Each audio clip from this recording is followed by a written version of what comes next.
You are wasting resources and a ton of time grinding out and building the wrong ship. So in today's video, I'm going to show you guys the best ship to use, when is the best time to use it in swap, and what is the best loadout for you to use on each one. Alrighty, so diving right in, I've broken it up into 3 different sections. We have the early game, the mid game, and the late game ship options, alright? Alright, so for the Ketch here, what we're going to be going with is the tempered 12 pounders. Alright, now the reason why, we're going with these ones are going to be the buff that it has for the additional damage that happens after waiting 6 seconds after a shot.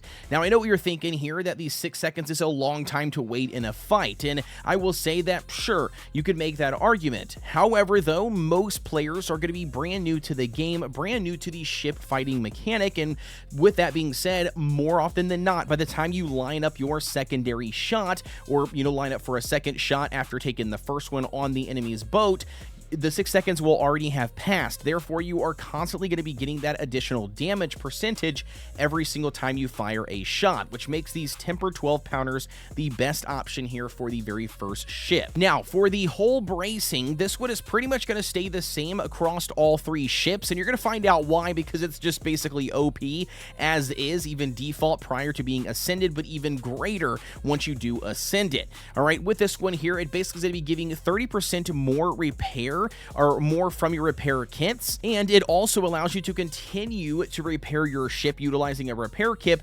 without getting interrupted from taking incoming damage. And this is going to be huge. You're going to find out firsthand, the more ship battles and stuff that you do, the more damage you're going to take on a constant basis, especially when you're fighting multiple ships instead of just one, and utilize a repair kit. It's going to constantly be getting interrupted if you do not have this hull bracing on. Again, the keel hull is absolutely a game changer here, and like I said, this one is going to be the same one we're going to run for all 3 of these builds, because it's just honestly that good compared to the other options that they have in the game. And now lastly here, that brings us to the tactics book. Now this one here is going to be somewhat subjective, but I do think that from the people that I have asked in the Windrose community, this one seems to be a honest pick that a lot of people go with, especially early game, and this one is going to be the ship shape option. All right, now this one here is really good specifically for early game because it will give you passive healing outside of combat. I think it's a lot easier for new players to find themselves in a situation where they didn't heal up fully from the last ship battle,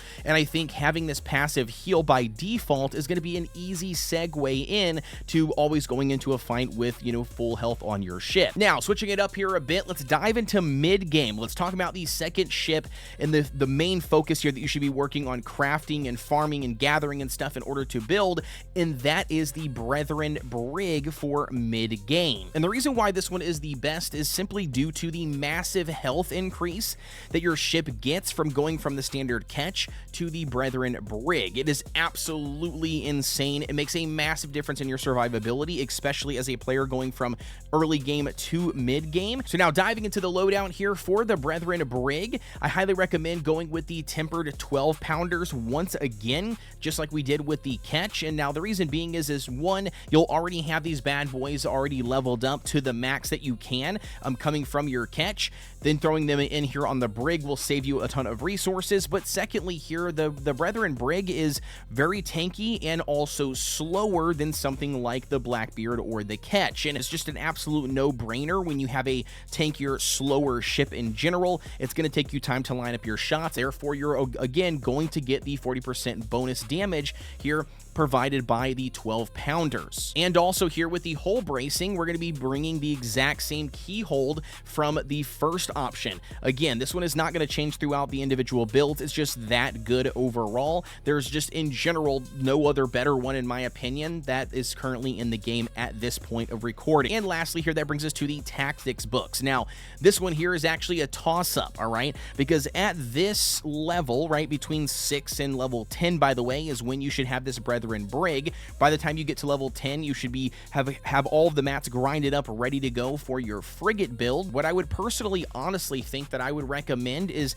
to start to make the shift from the passive healing outside of combat book to then moving towards the stretch the supply option. And that's simply due to the stretch the supply option is going to be the best option for a tactics book on a frigate build for in-game. So obviously picking it up early here and utilizing it from, you know, level 6 through level 10 will obviously aid you, and it'll also get you a little bit more used to not having that passive heal in between fights. Again, making that segue between the two books or the two builds for your ships a little bit easier, maybe a little bit less jarring for you. All right, now let's take it up a notch here. Let's talk about in-game, because this is where the enemy AI ships can immediately, without hesitation, sink your ship to the bottom of Davy Jones' locker. The Blackbeard Frigate is the best when it comes to the, you know, middle of the line for health, middle of the line here for inventory space, and then obviously a really good for speed and damage output.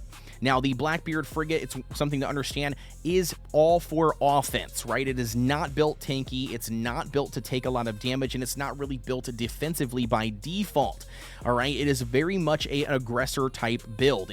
You're going to be going out there, blasting away, trying to get the first shot off, getting a secondary shot off because the frigate can hold 2 sets of cannons.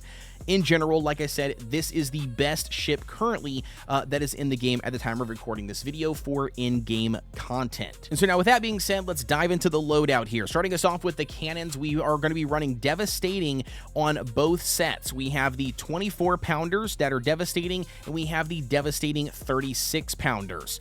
Yes, on a Blackbeard Frigate, you can hold a 24 and a 36, which is absolutely insane for damage. The reason why we're running the Devastating variants of these cannons is specifically due to the reload speed buff that you get. It's going to allow you to reload faster, and secondary here, the raked ability, which is going to allow you to do a ton more damage to the enemy ship that has the raking a status. All right, so again, both of these things are absolutely crucial and huge when it comes to the Blackbeard variant, because it's already built for speed and attack, and so you're basically just going to lean really heavy into that to just literally sometimes one-shot ships in one go. Now, as for the hull bracing, once again, we've got the keel hold, just like we've had in the other two builds. Like I said, again, it's just simply way too good to swap here at this point, even at a max level 15, so we're going to continue running this one. By this point, you should be focusing in on fully ascending it so you can get all of the benefits that it does provide, because you're going to need both of them, especially going into level 15 ship battles. And lastly, here for the tactics book, that brings us to Stretch the Supply number 3. Now, again, this one is huge. The 30% increase here length for the repair kits is massive, along with the 200% grog duration increase length. Absolutely, my dude, a chef's kiss. If you play these right along with the keel hold, you can literally sometimes be virtually, you know, unkillable at times. And like I said, you can even put out a crazy amount of damage that can sometimes even allow you to one-shot max level ships, again, stacking everything up accordingly. And with the fast reload, massive damage output, and pretty much just full-time non-stop heals, this one makes it a very hard one to replace when it comes to the best ship for the in-game here in Windrose, at least at the time of recording this video. And speaking on ships and ship battles here, you need to check out the video you see here on screen if you guys want to learn how to win every single ship boarding fight out there and get a ton of piastres saved up so that you can buy literally anything that your heart desires, including all the upgrades for your ships.